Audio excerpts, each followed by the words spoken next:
What's going on, everybody? Welcome to episode 379 of Flo Wrestling Radio Live. I'm your host, Christian Piles, joined, not today, Willie's in Italy. Psych. So, not always by my mace man, but as we've mentioned before, it is on occasion, we will have Willie. Not this occasion. Very sorry. We will have some 610 representation. Yes. Someone else from the Lehigh Valley. His name's Ethan Lizak. You may know him as the Backpack. Currently greasing the skids for a JanSport endorsement, perhaps. Mm-hmm. We don't know. Too soon to tell. He'll be here eventually. 8:30, we're thinking, but we'll see. Daniel Roy Lobdell Jr. to my left, straight ahead. Alien aficionado with... He's got documents, people. His name's Kyle Bratke. Got receipts today. He's got father-to-be, but he's got bigger things on his mind right now, and that is cracking this one wide open. But we're going to start with what I think is actually pretty cool and something I thought has kind of been needed for a little while. And it's there's a proposal out there that to limit the number of weights in high school wrestling. There are currently 14. New York has 15. It's uncountable how many they have. But they have more, right? And what's the problem with high school wrestling, or a problem? It's forfeit galore, even in Pennsylvania, even in like hotbed states. They cannot fill teams. I think it could be 10, personally, and it'd be fine. But 12, okay, it's a step in the right direction. And Nomad was like, oh, people are going to freak out about it's denying opportunities. But you made a really good point about how that's actually not the case. Yeah, so, and you already see it on Twitter, and people are like, no, we need to, someone guy said we need to go up to 16. Are you high? Just drug test that man. Mail him a cup, tell him to send it back. We'll test it. The thing with the amount of weights is, yes, your power programs, in every state has their power programs, right? Of course they can fill it and have a robust JV. That's not the issue. The issue is when you are a high school athletic director and you're seeing 8 guys on a team, or you are in a conference that is in a like rural area and the score is, 50-20, that's a high scoring match. Well, there was 3 forfeits this way and 2 forfeits that way. That's not a good thing. No. And the people at NWCA and people who are kind of in the know, they talk about forfeits as a problem all the time, yes, in a much different way than we talk about it on the college level, where in the college level it's, maybe guys are ducking or, the red shirt issues, but on the high school level it's because bodies cannot be filled. Right. And they already, one thing that Willie's talked about for a while is the weights, when the weights changed, it became harder to fill weights because they have more upper weights now. They have fewer middle weights and more upper weights. So that's great for big guys, but it has played out into more forfeits. And of course, there are some stats saying that the number of wrestlers are going down, which is basically every sport's participation is going down. Obviously not women's wrestling, but basically every sport's participation is going down, and I think it more so has to do with sports specialization than actual people going down. But anyway, all of that is to say 12 weights is perfectly fine. I don't think it will even dent the opportunities that most kids have, and I think it will more likely, number one, we'll have shorter dual meets, which is a good thing, and number two, we'll have fewer forfeits, which will encourage people to go, which will encourage ADs to keep teams, which will encourage it will be easier to fill out rosters. And here's the thing, another thing. Okay, so you say 14 to 12. That's 14 starting varsity spots. Doesn't mean there's can only be 14 people on the team or 12 people on the team. Right. Okay? And it's actually maybe better because what's happening is these teams, I know because I literally done this and seen it where I'm from, Virginia, it's very hard to fill full teams for basically anyone. You end up, you grab this guy, okay, he weighs this much, teach him a couple things, throw him out there. And these kids end up wrestling before they're ready. They're thrown in the lineup prematurely. And that's a bad byproduct of the 14 weights. So there's no denied opportunity because if you're it's all basically what you're talking about is starting positions, and that's not something that like everyone should have to earn. I think a great part about high school sports is like earning that starting spot. That's like one of the coolest things you can do is earn your way onto the team, not just like happen to weigh the right amount and you get to start. It doesn't work like that in really any other sports. But in this one, you happen to be this size, therefore you are on the team. That's not a good way of doing things. So I think it's fine. No issues there. I just thought about, like, as you were saying that, how often is there one cornerback on a team?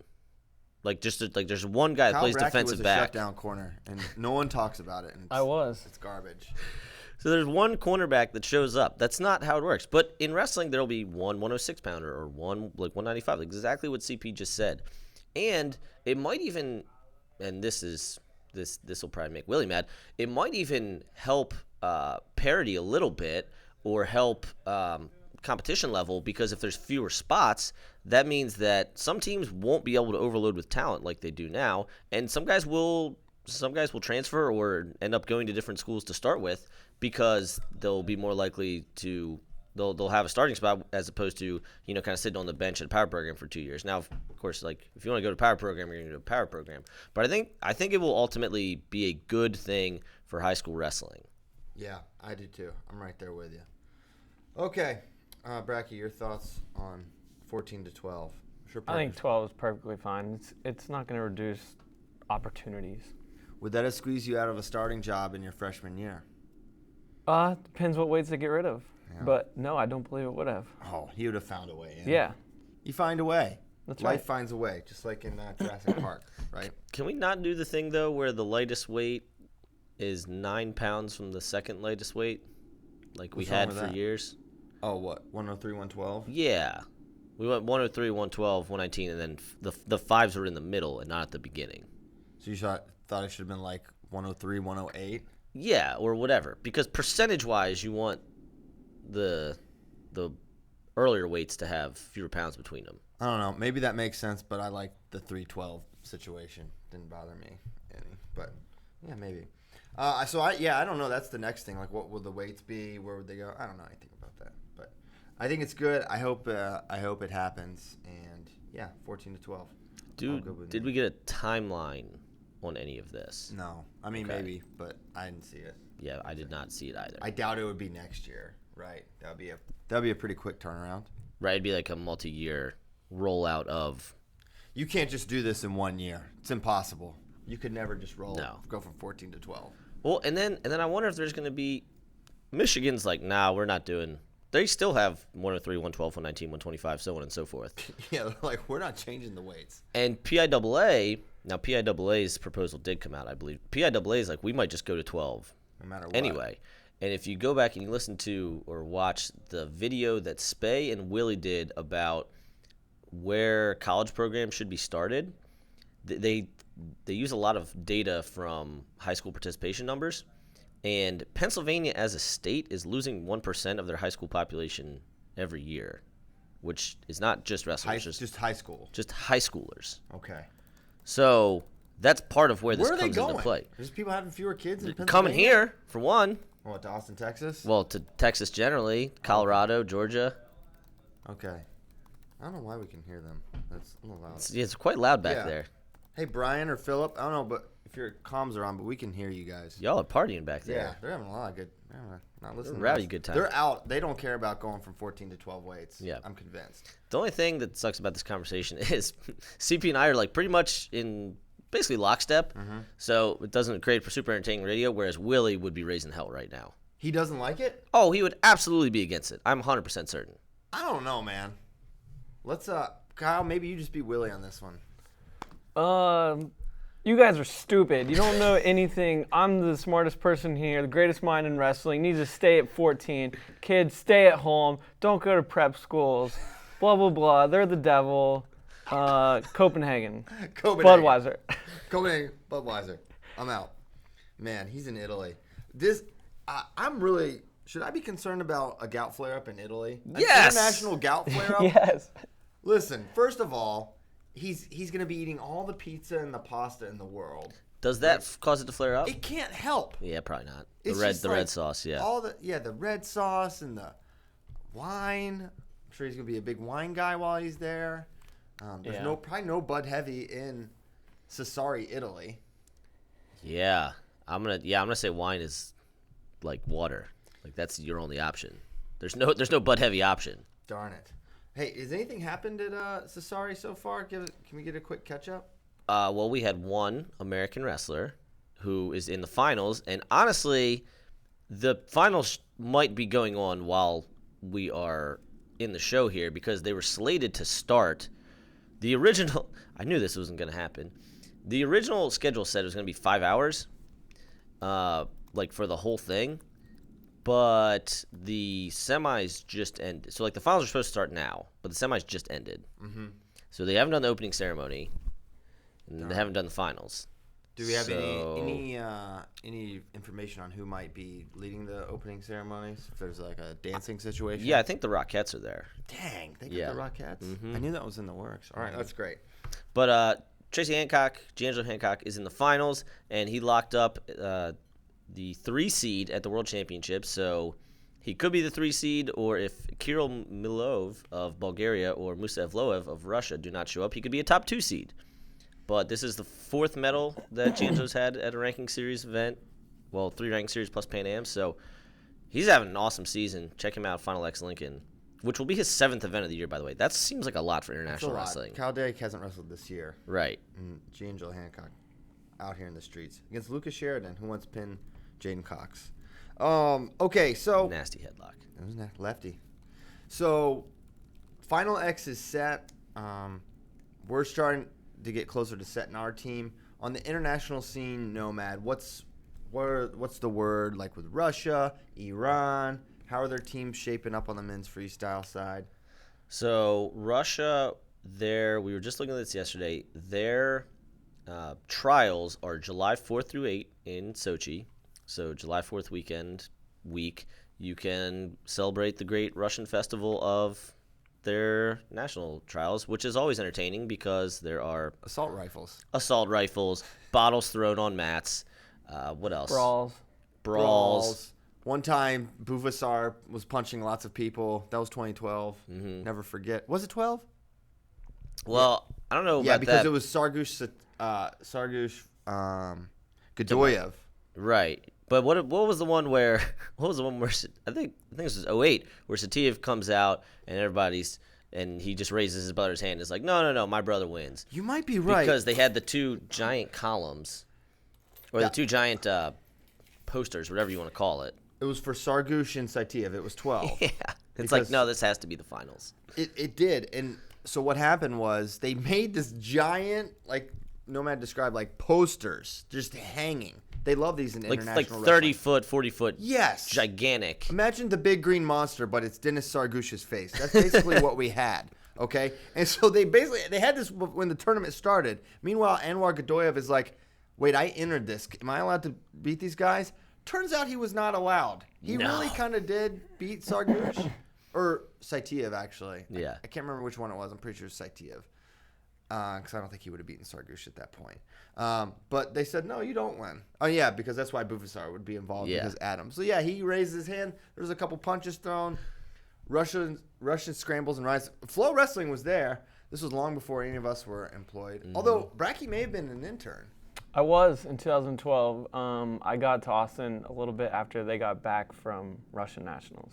Wow. So you got to see the raw footage. Yeah, I remember Joe Flo was like editing like it has like hundreds of thousands of views on YouTube, but Joe Flo did this Russian Nationals highlight with all the sickest moves and moments and stuff, and it blew up. We got to go back.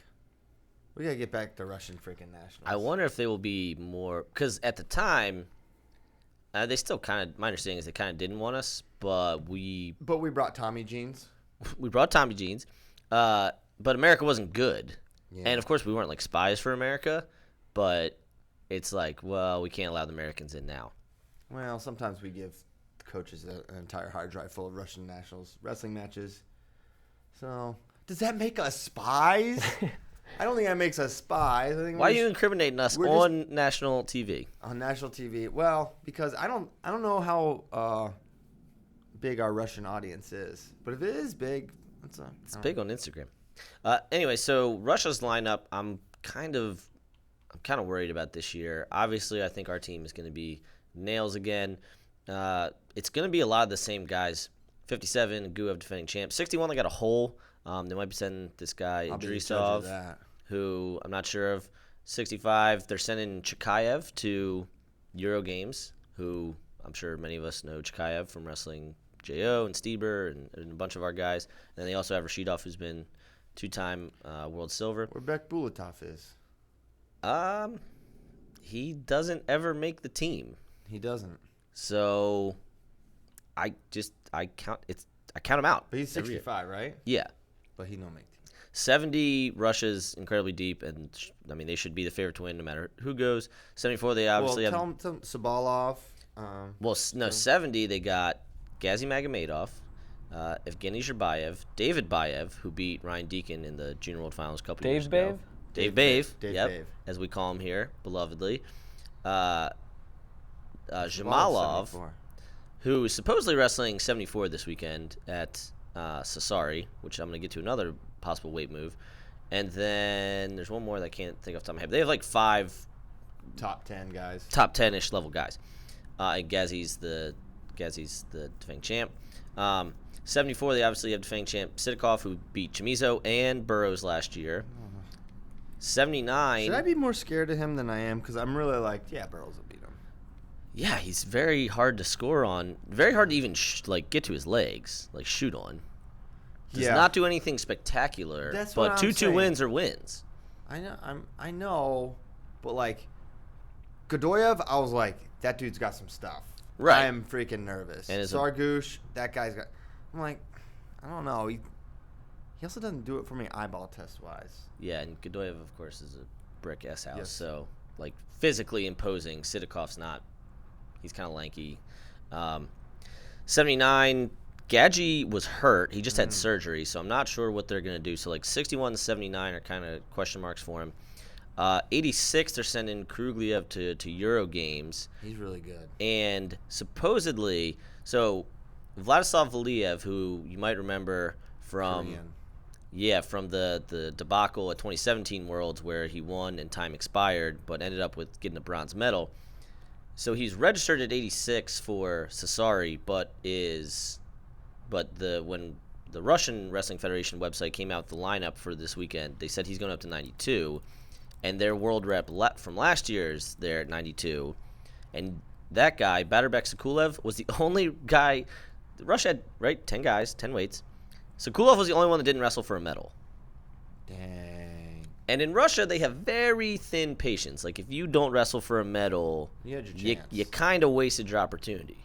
So I'm curious if they're going to bump Valia, if this is just like he doesn't want to cut weight, or if they're going to bump him up to 92 for Russian nationals, try to get him on the team, and then let Krugliev and Nifanov figure it out at 86, because there's those two and Valiev go back and forth. 97 is obviously Sadulayev. And then 125 is Kizriev, who is going to Euro Games. And at this point, Kizriev, because Akul kind of going like this, and Kizriev might be a very dangerous medal threat, whereas the last 2 years he wasn't. Dang, that's not good. I like when Russia was not that good at heavy. Yeah. It made no sense. A funny thing, I started laughing because I thought about this Sadulayev thing. You know how it's so funny because we all know they cheat with their ages, right? It's like a thing. And we all kind of thought Sadulayev went from a cadet world champ and next year won seniors and teched his way to a title. I was like, really? He's 18? Okay, sure. So someone sends me this DM on Sadulayev's birthday, which was May 9th. Which is important in Russia. May 9th is the Russian Victory Day, World War II and all that stuff. So it's an important day, and it's quite a coincidence to be born on that day. It's 1 in 365. I'm not a math guy. Low probability of that happening. Now, so I went and looked up this old article that Brock had done back in 2015 about because there's a Facebook page with Sadulayev that says his birthday is October 6th something, some year, 93. 93, right? Which would make him significantly older because right now they're saying his birthday was in 96. So we had that October birthday. Then someone sends me this this article about Sadulayev in Russia, like life.ru. It's like it's a well-done article, lots of really good pictures in it. And Sadulayev is very smart. He's like a super smart. He's a really good student. So they have, I guess his mom or someone is pointing to his report card. And the way it works is there's all these columns and stuff. And there's all these names. So it was like basically the school grade book. And they point to it. And you can see that his birthday is like 10/6. 93. Like 90, it may be 92 because there's a discrepancy between the Facebook and the thing. So like they're literally accidentally pointing to his birthday, which reveals he's actually currently 26 and not 23. And it very clearly is his name because in shorthand. I think it's Rashid Sadulayev in this. I don't think it's the full Abdul Rashid, but it's very clearly his name. And if you type in that name, like in Google, like in Russian with taking out Abdul, all of the links will point to Sadulayev, the wrestler Sadulayev. And so I don't know why this grade book from, Dagestan Middle would lie, PS 113. Well, the thing that makes it so obvious what it is well, there's a couple things. One, that it corroborates this Facebook fan page, which is pretty large, and like I don't know how you put the wrong birthday. Like there's no like thing.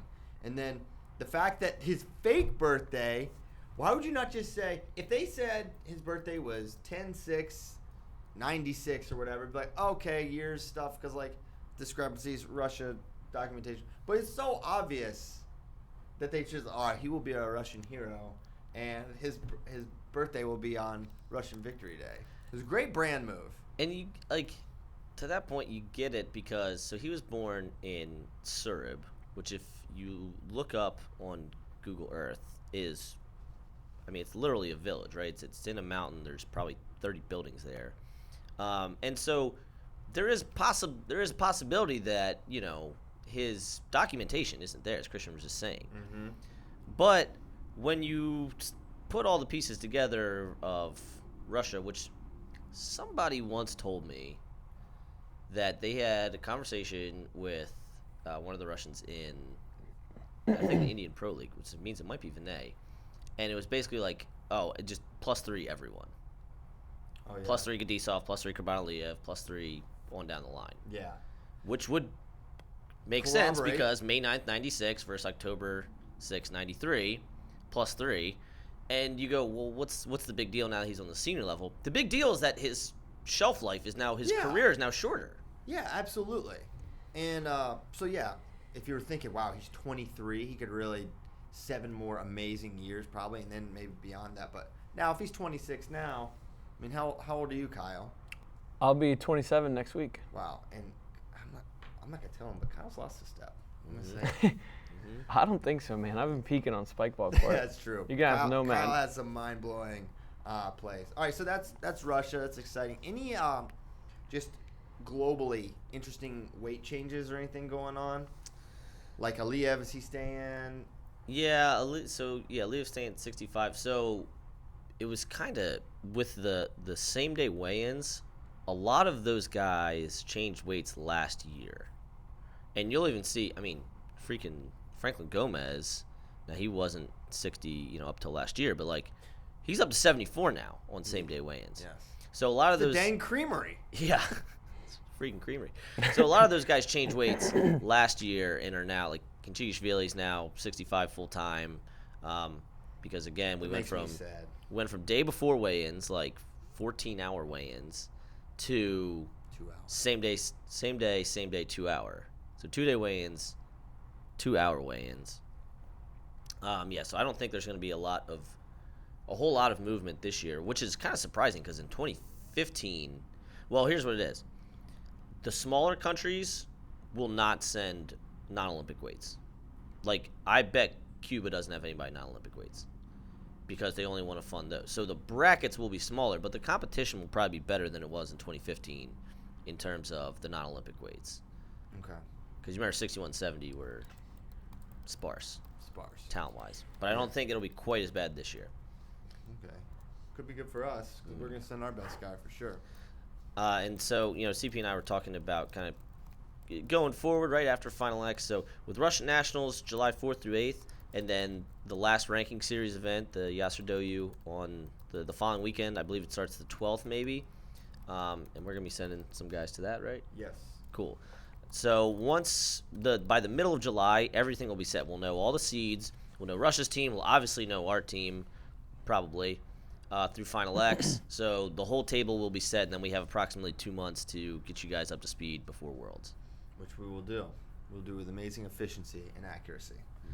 Okay. Hey, there's some birthdays today. Today? Yeah. Okay. Shout out number 1, Flo fam, our boy, our favorite dirtball, behind the dirtball, Mike Malanconica's birthday's today. Oh, he's 87 years old today. He's 87. So happy birthday to Mike. Happy birthday to a very frequent question asker, a longtime listener, Eric Bush at Eric_Shrubbery. His birthday is also today. Happy birthday to him. Big wrestling fan. Appreciate him listening. And Ryan Piles, my brother. Oh. Big birthday day. So get those out of the way. We don't normally do birthday shout-outs, but, I wanted to give Mike's, and then, you know what? Let's get them all out there. Any more? Bratke, you got any birthdays Yeah. you need to... Bratke, when's your birthday? Isn't it in May? Next Wednesday. Oh, my gosh. It's like a little Flo birthday run here. CP, Mike, then me. Oh, yeah. Mine's not for a while. Yeah, you got a while. Yeah. I'm sure you're most likely to have, a birth certificate birthday discrepancy than anyone here at Flo. And we could find out you're older or younger or something. There's no doubt in my mind. Yeah, I went reverse Danny Almonte. I went younger. Oh, yeah? Yeah. Wait, that's what he did. Yeah, I'm sorry. No, I was Danny Almonte. No. I'm saying I entered school at a young age. Oh, okay. You put Yeah. yourself at disadvantage. I graduated high school when I was 17. I should have. I don't know. I wouldn't do it. But I've considered, man, I should have just held both my kids back. Double kindergarten. Redshirt them early. Right. My kids are so little, too. They are small. They are, you don't realize, yeah, they're a little kid. Of course they're little. But then you see them among their classmates, it's like, oh my gosh, he looks so little. That is the jarring thing, because when I go home to see my nephew, I'm like, oh, okay, you got taller. But I'm like, I have no frame of reference of where he is in terms of his classmates. So I'm like, I don't know, he could be tall for his age. He seems tall and skinny, but Yeah. I mean, my brother and his wife are short, so I don't know why Gotta he'd talk be about that. this. Lock Haven adding a women's program. Oh, yeah. How Let's do huge is that? And Lee Spencer Lee had a great tweet after that, which I will read to you. He quote tweeted the USA Wrestling tweet about Lock Haven. Iowa is wrestling. I hope we follow suit. It would change wrestling forever and for the better. At the Iowa Hawkeyes. That would be one of the bigger dominoes to come. Oh, we may have guests. Uh-oh. We got company. We set up the table, Nomad. Oh, yeah. The backpack is here. Can confirm. And he has a backpack. He's looking huge. What's up, Ethan? What's up, man? Good to see you. Good, how are Get you? the Nomad here. We're looking at Spencer Lee's tweet. Sorry. Lock Haven added wrestling. Spencer's excited about it, so we are too. Welcome to Austin. Yeah. So glad you could come. What have you been up to since Let's get this closer you're to no him. longer college wrestler, no longer at Minnesota? I've just been getting back into a little bit practicing and stuff. I was out for a while because Oh, of my dang. knee. I blew it up really bad after my 7th, 8th place match against Roman Bravo. So I was actually in the ER that night. No kidding. Because it was That's the not good. size of a softball. I couldn't bend it at all. What was it? What was the deal? I think staph? it was just it was infected with something, so they were pumping just IVs into me, and then it was just filled up with blood, so they had to take a giant needle that big and just jam in there and Wow. suck all the blood out. You guys can't see it, but there is definitely a scar on Yeah. his left Yeah, knee. it's big. Holy smokes!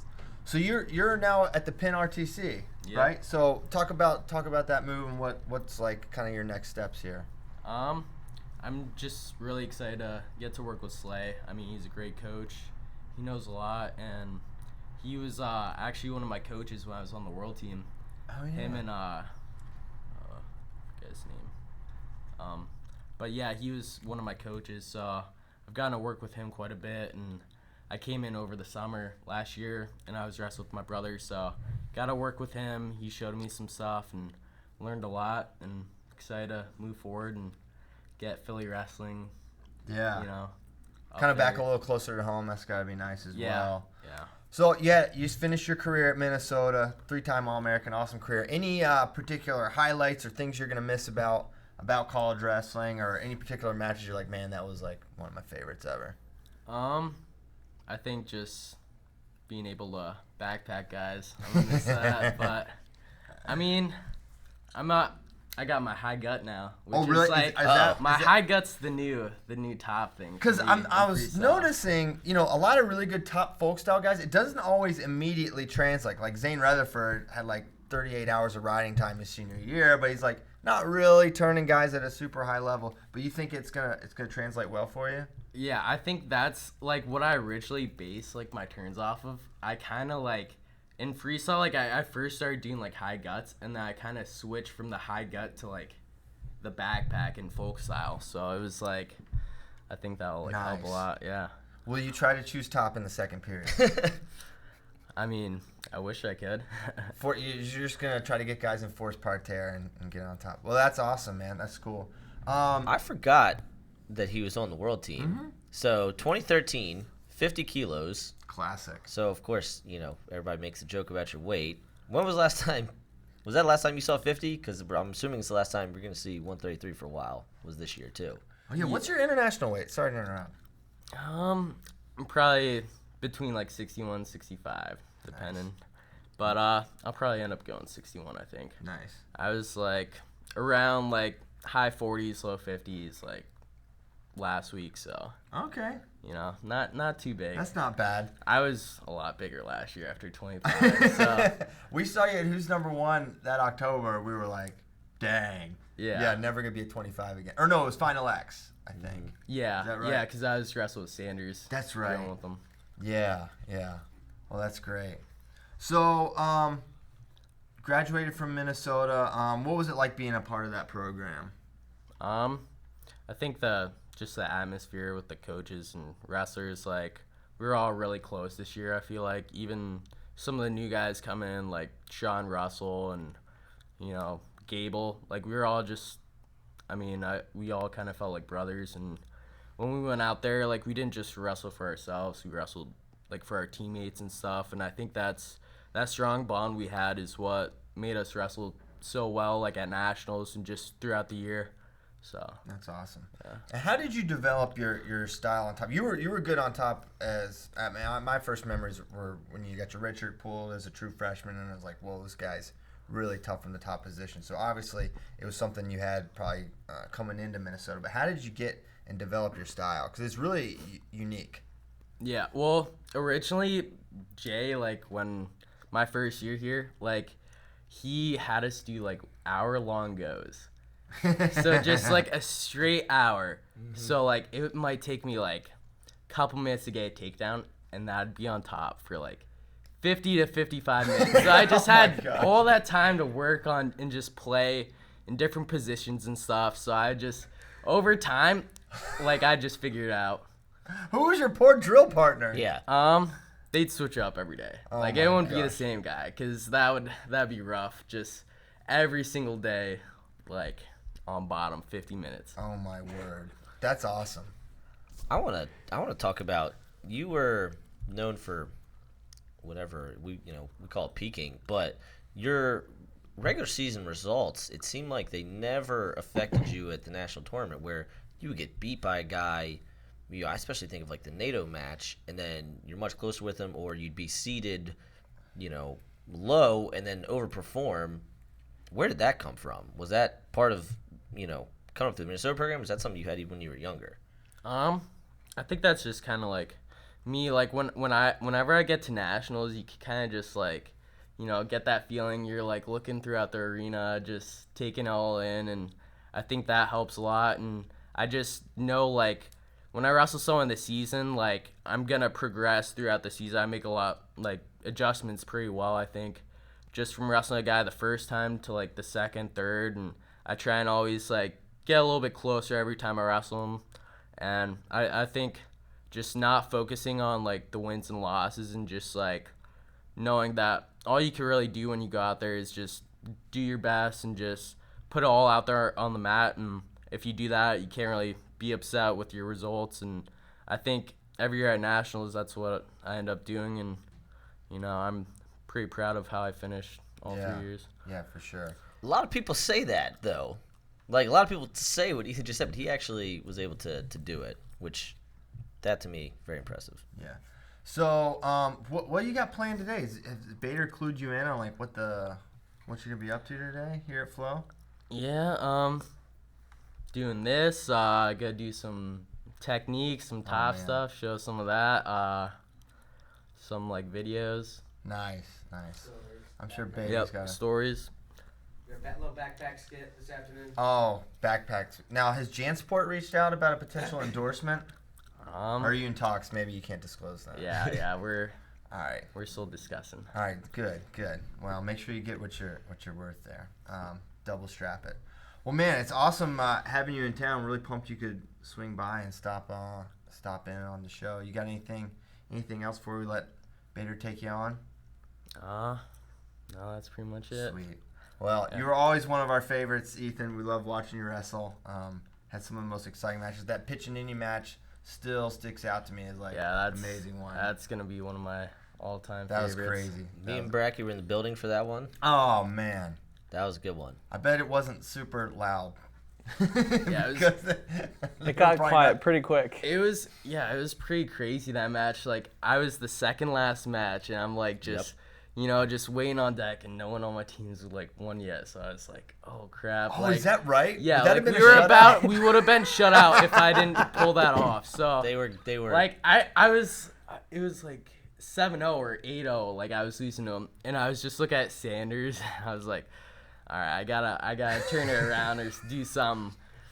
And I just remember I had like, after every match, I have like, a Reese's or something just waiting for me in the locker room. And I was just thinking out bottom, like, I can't have this after this match if I lose this. So I gotta come through and get this win so I can have my, Reese's Pieces after that. That's what motivated me for the win. Yeah. Dang. So it was the Reese's Pieces that got him. Yep. Sorry, Pitch. He had to have his sweet fix. Well, you earned it. You earned the full bag. I say king size on that one. Mm-hmm. Yep. Because that was quite a comeback. Well, sweet. Ethan, thanks so much for stopping by. Thanks we'll see you for having around. Yeah, absolutely. Enjoy your time here in Austin. Thank you, Ethan. The one and Lizak. only backpack, Minnesota's 3-time All-American, Ethan Lizak. That was awesome. He did it for the pieces. That's amazing. I'm gonna move this chair. It's great. It's great radio here. Great radio. Moving the furniture around. Okay, Kyle Bratke. Yes. There's been a lot of hype around this. Mm-hmm. There's documents. You've got receipts. I think it's time. There's no time like now. Following up the Reese's Pieces, which is E.T.'s favorite food, as we all know, our favorite childhood alien. Now we're going to transition to Kyle Bratke's Alien Hour, and I cannot wait for this one. All right, so like CP said, it's been like a month kind of teasing this one, but I needed to take time to not only read through the police report I was sent, but also watch a documentary, and I wanted to make sure I had all of it before coming to you with it. And now we're finally ready. So we'll start with the police report. And this takes place in wonderful Gary, Indiana. Oh, yeah, lovely. Yes. But in what is crazy about this is it's such a wild story, but there's like a handful of police officers and CPS workers that are willing to put their name on this report and like say that this stuff happened. So that's what's pretty wild about it. And then like you read, because obviously the public doesn't have this police report, and this was leaked to me. But if you were to watch documents, if you were to watch the documentary, all these people that are in this police report are on the documentary as well. So they're like on camera saying this stuff too.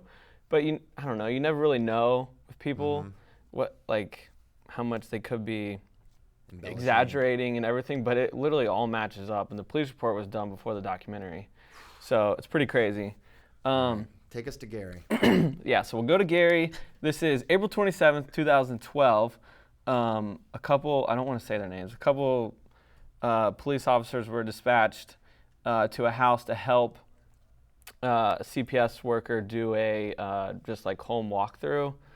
2 children have been taken away from the mom that lived there for educational neglect, and then they also had like bruises on their bodies, so they thought there might be some child abuse, and the mom claimed that the bruises were caused by demons throwing the children against walls. So they're like, okay, well, this is pretty weird. Yeah. Agreed. So let's send some officers out there. And actually, a little bit before that, this is written a little out of order, but they met, when the kids were taken away, the police officers met the mother at the hospital. And when they were at the hospital on April 19th, so about a week before that, the CPS worker and staff psychologist met with the boys who were taken away and their grandmother in an examination room. When the CPS worker and the staff psychologist were speaking with the family, one of the boys stood up and walked towards the center of the room. The boy's eyes rolled back into his head, and he began to growl in a very deep and low voice. Oh, boy. The boy's grandmother took a hold of the boy's hand and said, "You are not you." The boy slowly walked backwards until he reached the wall in the examination room. The boy placed both feet on the wall and began walking up the wall while his grandmother had a hold of his hands. Oh. When the boy reached the ceiling, he flipped backwards over his grandmother and landed in front of her. The CPS worker and the staff psychologist were like, "We're out of here." And they just like left the room immediately. I see him smart. And then they went and told like other people in the hospital what they just saw.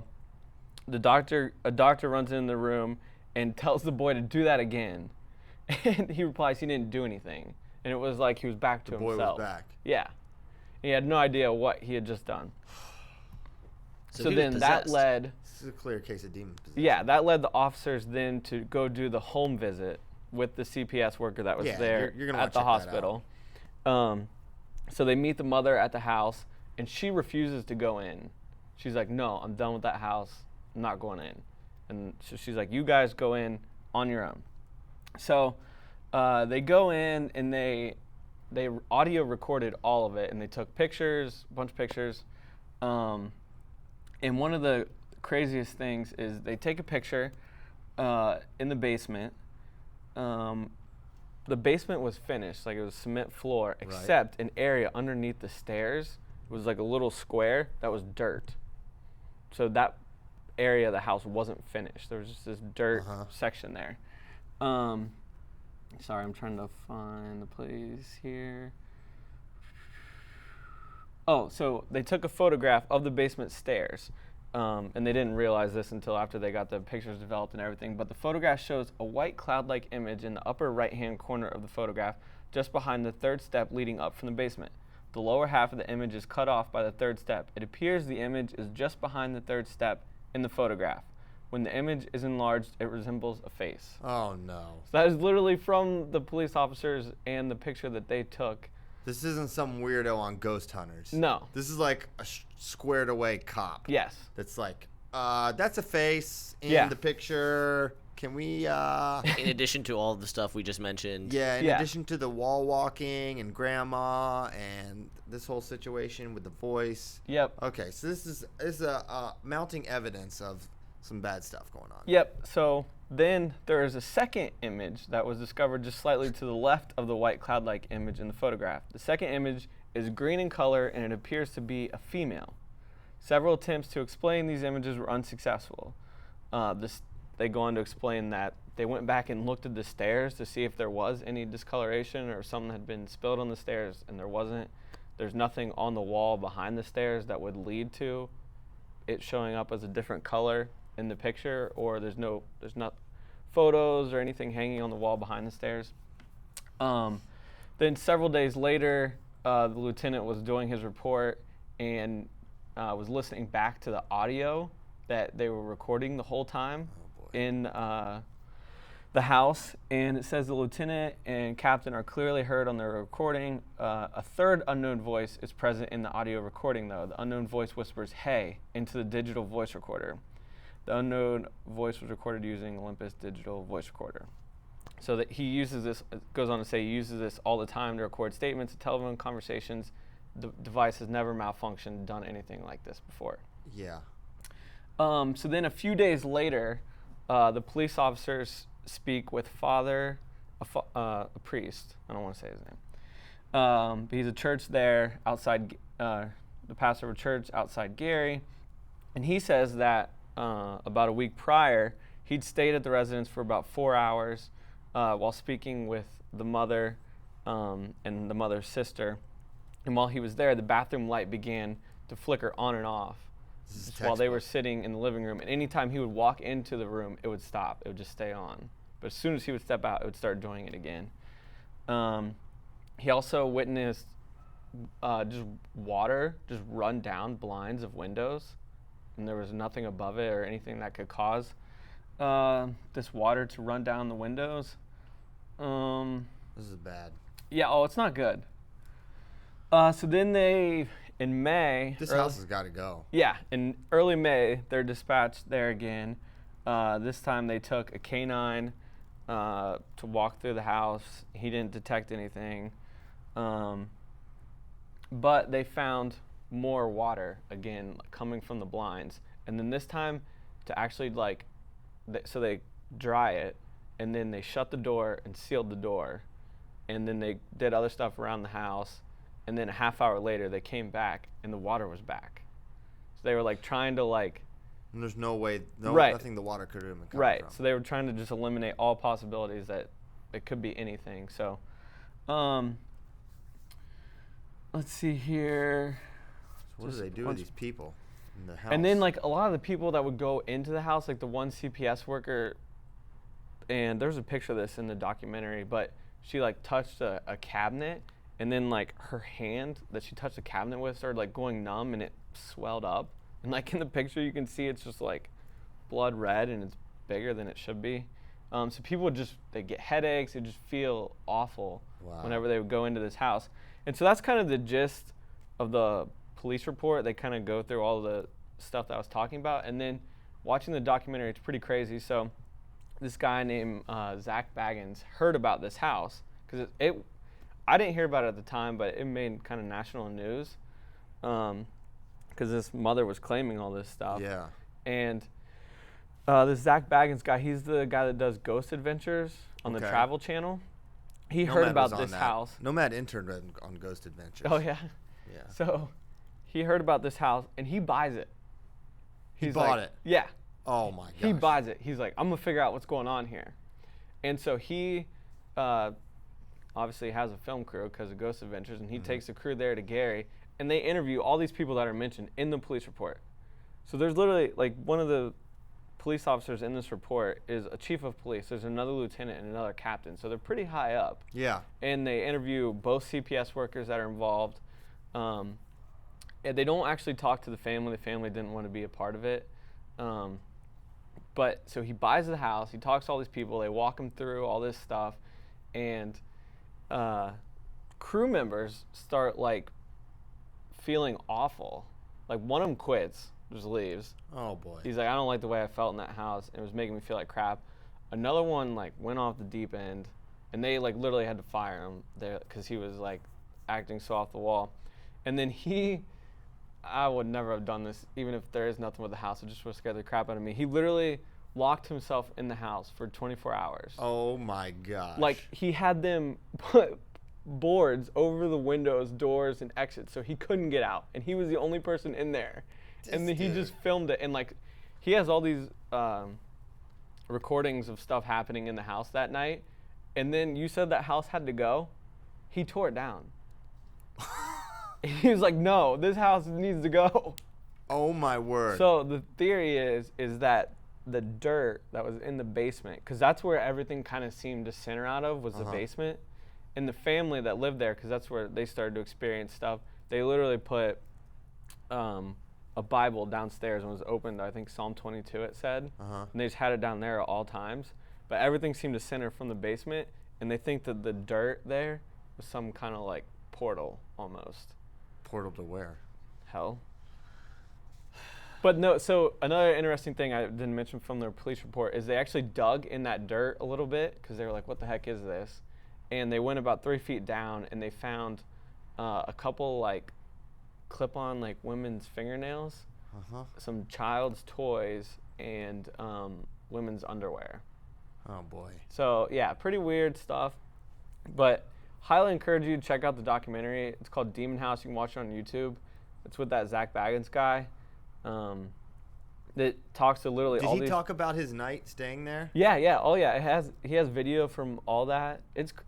I finished watching it like the last half hour in the airport on the way back from Beat the Streets. Of course. And it was broad daylight. Like I was sitting around all these people and I was freaked out. Like I was getting chills. I was like looking around me thinking I swore I saw stuff. It's creepy stuff. Dang. Well, I'm not gonna watch it. He literally says at the beginning of the documentary, he's like, this documentary's cursed. It took him he said it took me like 3 years to finish it. He's like, it didn't take me hardly any time to shoot it, but like actually like finish it and like edit it. He's like, it took me like 3 years because it just messed with me that much. Oh my gosh. Is the name of the documentary Demon House? Yes. Okay. Demon House. Oh boy. All right. I hope this lived up to expectations. It did. Well, it's scared the crap out of all of us. Yeah. Freaking Sam Herring's probably gonna have nightmares now, thanks to you. Sorry, Sam and Jude. I was also told that the water was apparently oil. Yeah, it's like an oil-like substance. Right. Okay. Yeah. Perfect. Yeah, great for hydrating. They speak with the priest too in the documentary. They covered all the Dude. bases. Are we? Do we all believe in demon possession? Yeah. I do. Yeah, it seems very real. So hold on, we need a KBDR on this. Oh boy. Well, now I think now the house is gone. Like I would still not visit that area. I would not go to where that Gary, house, Indiana house is a was. 10 for the KBDR Yeah, in that's general. true. Just You being throw in- Just you just throw in- DR. Just DR. Just the DR. Yeah. So that's like the highest you can get. Like if you were to put, it's like Demon House is 10 and like 0 is maybe like Dogman. yeah, because there's like almost Yeah. no reported attacks. Right. But I Okay. think it's pretty good now the house is gone. If it was still there, because you know there'd be some hardo that would try to live there. Yeah. For like maybe a day. Yeah. That's like this land was, or this property was built on a Native American burial ground, like those, like, you know, that cliche, except there's a demon boy in the house. I can't believe they zoned it that you could build on a hell portal. Normally know, it's like, right? you know, floodplains, hell portals. You can't build on them no matter what. But this one, Gary, all bets are off. You know, Indiana, their hell portal codes are very loose. They're very antiquated, I found. Yeah.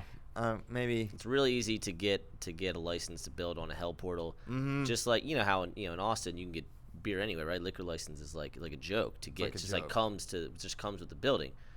The hell portal laws in Indiana are very, as you said, antiquated. They leave a lot to be desired. Okay. Solid Alien Hour. Best one yet. It was good. A little scary. I'm not going to lie. Oh, it is. Demon possession is scary stuff. Okay. Got questions. I want to talk to them. and You were read. late. Huh? You were late I'm good. on the asking the questions. Oh, I know. I forgot. I forgot. David Bray. We hired Flo hired a new guy named David Bray. You may know him if you're a wrestling fan on Twitter. He's really funny, but he did our Wyoming duels, and he's done stuff with Flo for years, probably longer than all of us, actually. He's been doing stuff for a long time. But now he works here, and he's staying with us, so we were having some fun. So got my schedule off a little. Question from Dan Nerdall. That's messed up, man. He yelled at me after the first time we had a question from Dan Nerdall. I like him. He's a good guy. Whatever. Allegedly. Why does it seem if guys win a tournament hurt, the public praises them, but if they lose and say they were hurt, it comes across to the public as an excuse? Well, because maybe it's like an excuse. Sometimes it is an excuse. It's an excuse. That's why. And the public's going to praise them because, man, you know what? Like, Alex Daringer was so jacked up a year ago, apparently, and no one knew about it, right? I mean, I just think that's the way that, I mean, it's just, I don't know. I don't even know what to say. I think people think it's excuse. I don't think there's anything wrong with like disclosing injury information or like, hey, I'm having surgery. Because that's happened before, but I don't know. I just think I don't know. We're so secretive as a community with information, sort of. Some things are not well kept secrets, other things are. But I don't know. I think it's okay to just be like, hey, I'm hurt, and it's not an excuse. Like I was hurt. Everybody's hurt.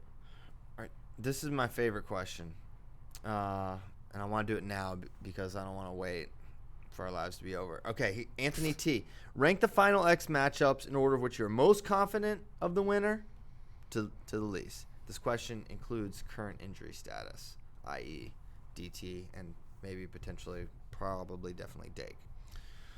So, which we could go around and quickly do this for men's freestyle. What are we most confident in?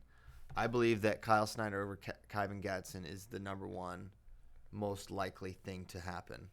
Vigorous head nod to the yes. Agreed. Okay. Number 2, it's already hard. This is already now difficult. I would say this is tough because with health considerations, I don't know. But I'll still say David Taylor over Pat Downey if it happens. Yeah. Right? Yeah, I mean, that's... Dude, I'm like out. I don't even know. I'll say this one. This could be disrespectful. But I'll say I'm most confident in James Green over Ryan Deacon. Third most confident. You're crazy. I'm crazy? I'm crazy. I'm going Burroughs Imar here. Oh, jeez, yeah. Burroughs Imar. I didn't even say that. Edit it out. But That should probably be before Downey, DT, right? Burroughs Imar? No, I don't think so. You don't think so? No. Okay. no. But I will say Imar. Well, it's your list. You could be right, Bratke. Yeah. I mean, yeah, you can change it.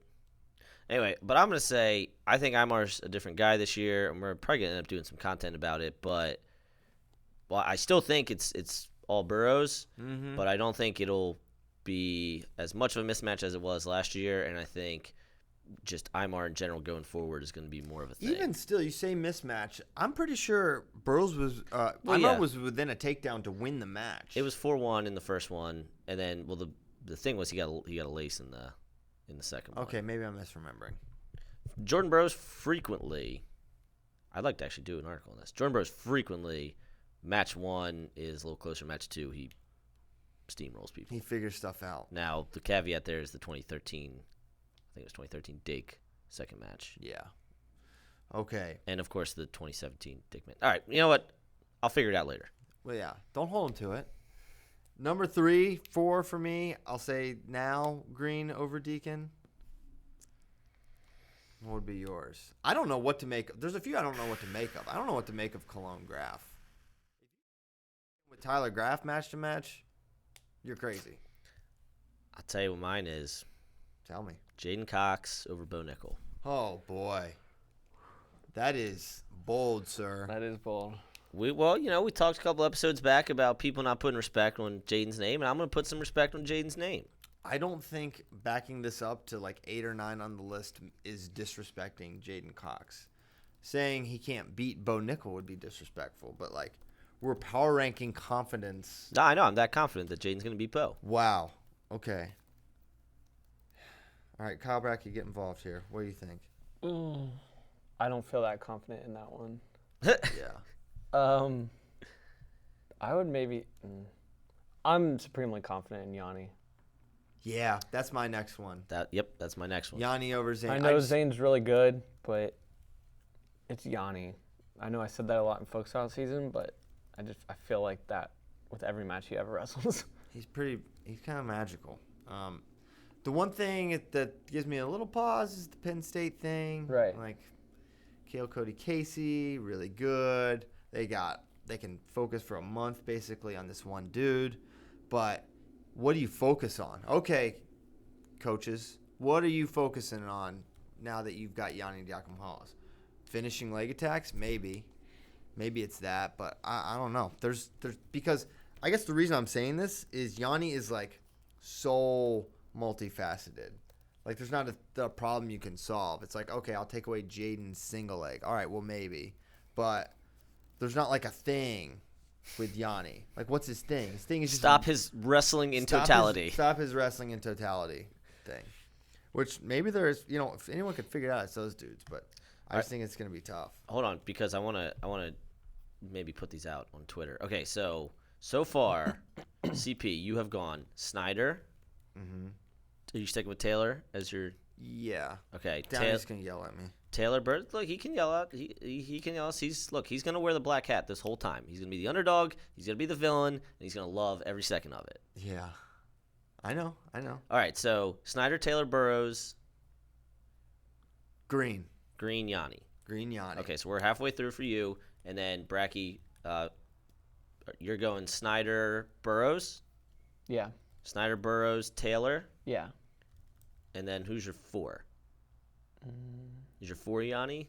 Let's do it. And then who's your 5? Give me Green over Deacon. Okay. All right. Sorry, I wanted to start tracking these. I didn't feel like going back and So listening. I don't know who's gonna win some of these. So confidence That's the order gets thing. really tough. I'll say this one.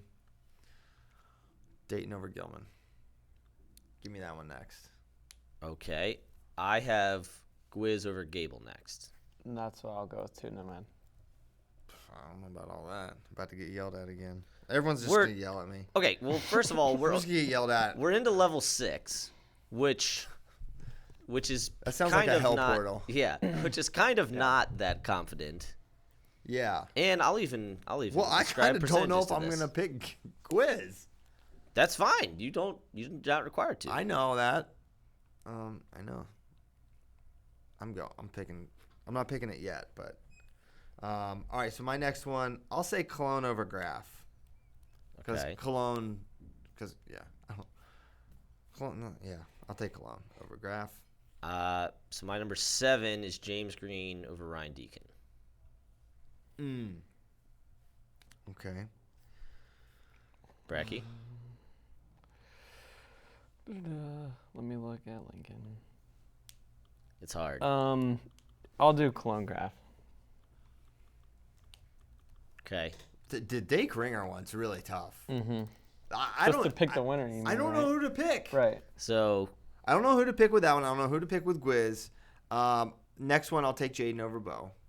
all right. So you're level 8, or I guess reverse level 3. Reverse level 3. is Jaden. You just said that casually, like that's a thing. Yeah. Like there's levels and obviously reverse level. Well, because he said 1 through 10, and I think forget it's which pretty way clear is which. what it is. It's a reverse level 3. You don't have to explain it. My level 8 or reverse level 3 is Fix over Gilman, because while Dayton won the Open, he won it in a weird way with the grounded situation, and Gilman's still 2-0 or 2-1 against him. So I'm picking Fix, but I'm third least confident about it. He had to score. He scored. He gave up a bogus 2. That's kind of what I was No, like. I hear that. Thomas doesn't shoot. What was Thomas talking about in his interview when he's like, I need to read the officials better? He mentioned it twice. I don't know what that means. I don't either. He said he needs to read the officials. Yes. Well, see, that to me, I think Gilman, maybe more so than anybody except, I don't know, Burrows, is great at game planning matches and tactics and, like, literally mapping out an entire match. And I think he, I don't know, probably takes that stuff very seriously, where he's like, all right, how are they going to call these things in the match? Well, call what? Like the only thing that's I don't know. I mean, I don't think the role Were they Dayton putting did on was the clock controversial. first or something? I don't know what he's It's not like he talking gave about. up a penalty point for hands to the face. It's Right. not like, I mean, the shot clock was pretty normal for his matches. I just don't understand. Well, I mean, I don't know that there's anything that, like, we would agree with, but I think that's what his message was. Okay. Now, to the role, I mean, if Dayton waits on that any longer than he does, they could go 2 Gilman there and then 2 Fix. Right. It was an interesting scenario. So I think Dayton wins, but I'm not super confident. So My next one would be Dayton Gilman too. Dayton over Gilman. Okay. And then I guess I don't know if I'm even gonna pick Dake with all the information or lack thereof that swirls about. I will say, well, I think I picked all of Final X Lincoln now. So now I'm just down to Rutgers. You're down to Gable Gwiz and Dake Ringer. Oh my gosh, I may change this. You literally cannot make Literally me, how unconfident you are. Yeah, you can't make me pick this. But I'll go Steveson and Ringer. Okay. Y'all won't though. So my number 9 reverse level 2 is Cologne over Graf because, to your point, who knows how that could be. Yeah. 4-2. It could be 17-13. Oh, it'll be a high scoring one, I think. Like, no idea how that's gonna go. But I think Cologne is better, and also the thing I said last show where Graf, talent wise, if Graf made the team, I'd be stoked. I'd be like, yeah, cool, this guy can turn people like great. But I haven't seen him do it, so I'm gonna pick Cologne. Yeah. Also, we haven't seen Cologne really make a team either. Technically true, but then he got a bronze medal. So yeah, I know. But then he just lost to a college kid. So, but he beat Bond. All right, we're gonna be back and forth on this one. I don't know. Kyle Bratke. So then my 9th reverse 2. Is that how you're saying it? Yeah, level 9, reverse level 2. Okay. Will be Jaden over Nickel. So you are not very confident that Jaden beats Bo. I'm just not gonna dismiss Bo Nickel like that. That's fair. That guy is so freaking good. Mm-hmm. That's fair. Okay, my last one is Dake over Ringer, 50.1 to 49.9%. Yeah. I'm that way but for Ringer. Just because I'm with Dake. Yeah. I'm really picking against Kyle Dake against not Jordan Burroughs. Yeah. Just last show. I just said that on the show where people can watch. Yeah. It's not just me and the homies. No. It's like. I mean, just last Are show. you are you pretty sure you're gonna upload the show? Will I upload the show? Yeah. Yes. You're gonna all right. Crap. So it's out there, huh? All right. So it's all of our level 10 or reverse level 1 confidence. You're the only one that picked Ringer, and it sounds like you were very conflicted about it. I'm extremely conflicted about it because of Ringer's been absolutely You are the incredible reason this I'm year. so freaked out because Dake hasn't wrestled. You just keep bringing that up. I'm like, man, he hasn't wrestled. And Alex Daringer is better than he was last year. And last year, he beat Kyle Dake at the U.S. Open, sort of. I'm just saying. Mike and I got in an argument yesterday about that match. What about it? He thinks the 2-2 call was correct. I think it should have been 2-1. I think it should have been 2-1 too, but maybe not. But maybe not. I am in no way dismissing Ringer here. I just think it's Kyle Dake, and unless Kyle Dake is wrestling Jordan Burroughs, Yeah, right. you gotta. I'll change my mind 4 times. We'll see. We'll see how I'm feeling. Right, this is a preliminary. Yeah, pick. this is very preliminary. Thank you. You know what? Also, I'm glad. So I'm not peaking yet for Final X Yeah. predictions. I'll peak when it's time. Bratke, is it Herb Street on College Game Day that won't make picks for matches games he's calling? Correct. See, CP doesn't do any of that nonsense. He will completely show favoritism as to. Well, no, that's not favoritism. I know. That's not favoritism. I'm just messing with you.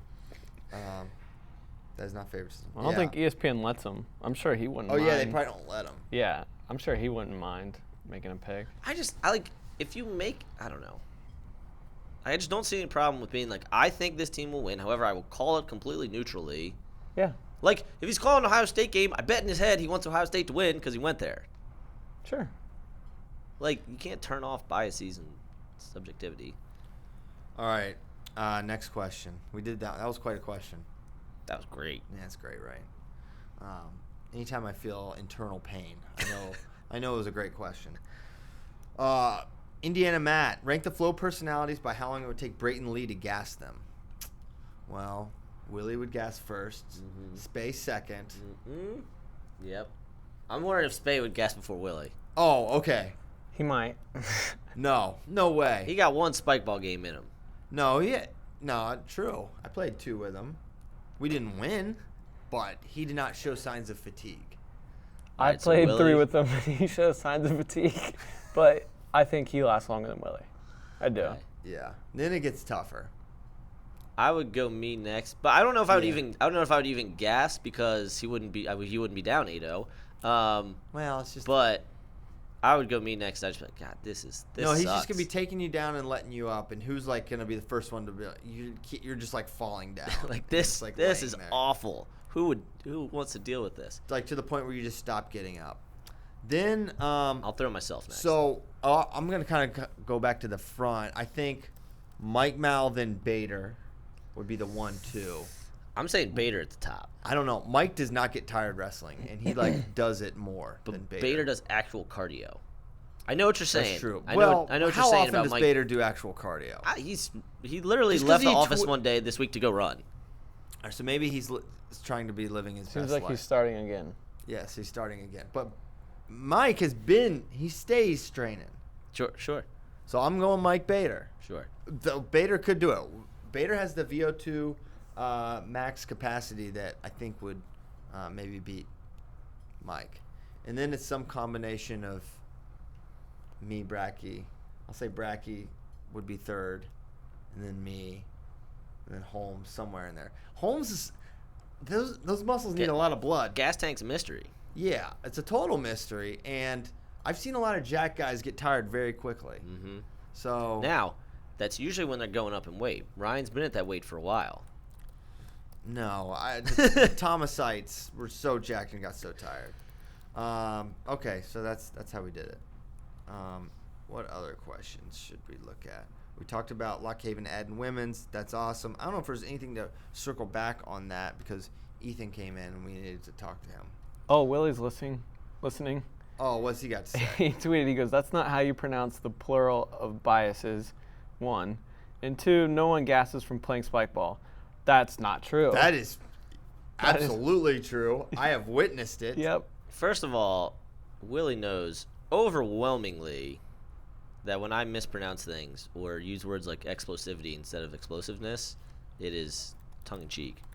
Second of all, people absolutely gas playing spike ball when it's 95 degrees and there's zero cloud cover in Austin ever. He wouldn't know. He wouldn't know. He's never played outside with us.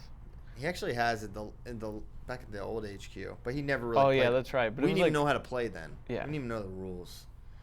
All right, why don't we go?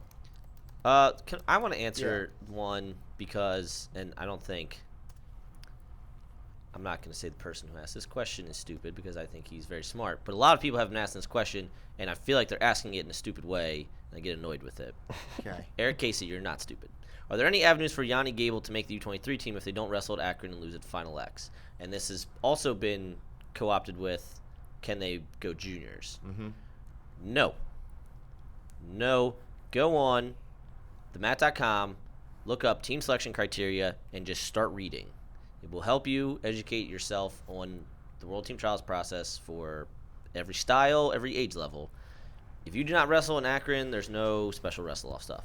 If you are still junior eligible, you have to be a world medalist and, I believe and place top 3 at the Open. So Gable not wrestling at the Open, also not being a world medalist. No. Yanni didn't wrestle any freestyle at all last year. No. So the junior team is the junior team. Fix is no longer junior eligible, and U23s in Akron will determine the U23 team. Got it. So for Gable and Yanni, if they don't wrestle U23s, it is Final X or bust. Final extra bust. I got a few. Okay. Tyler Guth, at Tyler Guth. When you say, Caleb, play the music, are you talking about at CDP Piles 2011? Is CDP in the control room? Yes. Summer internship. That program. we should set him up in there. Yeah. Oh, that would be so fun. Yeah. Hey, today's the last day of school, so maybe we'll start bringing him in for Nice. for radio stuff. But no, his name's Caleb Blakeman. He's actually not in the control room today. But yeah, that's not the Caleb I'm talking about. And then the other one, he took our Netflix recommendation last week, Sam Stoll's knee. Permission to go home, lie down, and watch some TV and rest up some of my faces and beat red for my family photo tonight. Guys, you have to watch I Think You Should Leave. It's so funny. Actually, Eric Bush's wife was mad at us. She's like, you guys owe me because he's watching that show because of you guys, and it's so stupid, and it's not even funny at all. Women It's don't kinda like stupid, it. it's Olivia somewhat hated funny. it too. She liked the one skit where he acted like he was choking, and he wouldn't leave. I forget which one Katie liked. I think the one, the one where they're singing the song is so funny. Yes. Anyways, just watch the show, daggone it. It's hilarious. Anything else before we go, boys? Happy Memorial Day.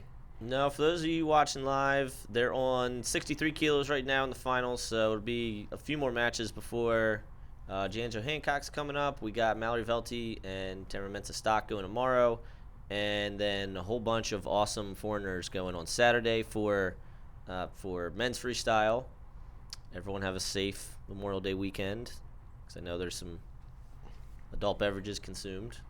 I will consume some I am safely.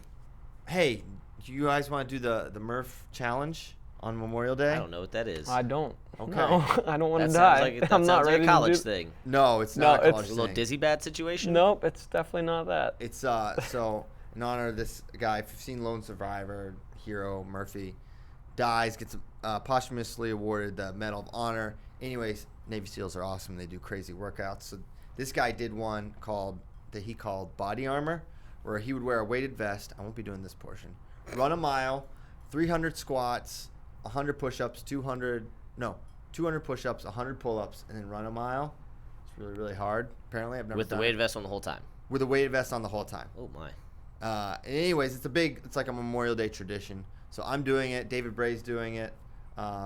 Ray and our intern John Zach is going to be doing it. Intern John, he if he gets in the weight room a little bit, he'll be challenging Holmes for. Yeah, dude, he's pretty freaking jacked. Yeah. All right. Feel free to play us out. I don't know if you're playing us out. I unplugged the plug situation, so. It's almost as though you could plug it back in though. I could, but that's very, very JV of me. We thank you guys so much for listening. What's going on this weekend, Nomad? Let the people know what they should be watching. Set up their weekends proper. Yeah, I'm sorry. Duels. I forgot to mention. There's a lot of stuff going on. NHSCA duels are this weekend, and I think we'll have a better Monday than we've ever had. Monday is when they get into tournament style. They get away from the pools and get into tournament style to determine the champs. And they will be doing it a different way than before. I think everyone's going to like it. I think it'll be better matchups. A lot of really good individual guys. Yeah. Like, I know. Like for example, such as? AJ Ferrari, Ooh. Julian Klebo. Are we going to get the full Ferrari experience? Probably. Wow. So make sure you're watching that. Mike Mal will be down there along with Ollie, and I think they're going to be following along with, I want to say, Kong and either Shut or Young Guns. So kind of a little different coverage than we've traditionally done for HSCA duels. But I think we got a really good plan for this year, and I think HSCA is a good plan for this year. You guys are going to really like it. Lots of wrestling to watch. Plenty to do. Thanks so much for listening. We're going to be back next Tuesday. Come heck or high water. I don't think Willie will be back at that point. Right. So, shouldn't have told you that because now you're not going to listen. Just kidding. You'll I'll listen. pretend to be Willie again. He'll pretend to be Willie. He did a great impersonation. He's going to put on some weight, shave his head bald for the next time because Kyle Bratke's a true pro. Yep. We'll be able to fill. We'll have Cesare recap, HSCA recap, build towards Akron, more Final X stuff. Plenty of stuff to talk about. Great. Thanks so much. We'll see you next time.